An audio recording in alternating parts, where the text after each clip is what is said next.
కడప జిల్లా బద్వేల్ పట్టణంలో ఉన్న వీధి కుక్కలను తరలించాలని, వీధి కుక్కల బారి నుంచి ప్రజలను కాపాడాలని భారత ప్రజాతంత్ర యువజన సమాఖ్య డివైఎఫ్ఐ జిల్లా అధ్యక్షులు ముడియం చిన్ని అన్నారు.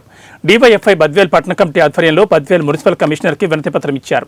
ఈ సందర్భంగా డివైఎఫ్ఐ జిల్లా అధ్యక్షులు ముడియం చిన్ని మాట్లాడుతూ, బద్వేల్ మున్సిపాలిటీ పరిధిలో ఉన్న 35 వార్డులలో వీధి కుక్కలు విచ్చలవిడిగా ప్రజలపై, విద్యార్థులపై దాడి చేసి గాయపరుస్తున్నాయని, వాటిని మున్సిపాలిటీ అధికారులు పట్టి టీకాలు వేసి తరలించాలని కోరారు.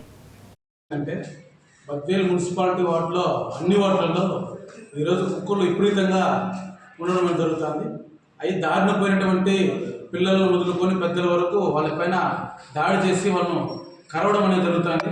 కాబట్టి వాటి వెంటనే మున్సిపాలిటీ అధికారులు వాటిని పట్టుకొని బయట ప్రాంతాలకు, అడవి ప్రాంతాల్లో వదిలేయాలని చెప్పేసి కూడా ఈరోజు డివైఎఫ్ఐగా మేము డిమాండ్ చేస్తున్నాం. గతంలో ఇదే విధంగా కొనసాగితే గతంలో అనంతరాజుపేటలో కానీ, రూపురంపేటలో కానీ, మార్తం నగర్లో కానీ ఇక్కడ పిల్లలపైన దాడి చేసి కుక్కలు గాయపరిచినటువంటి సంఘటన మనం అందరం చూసాం.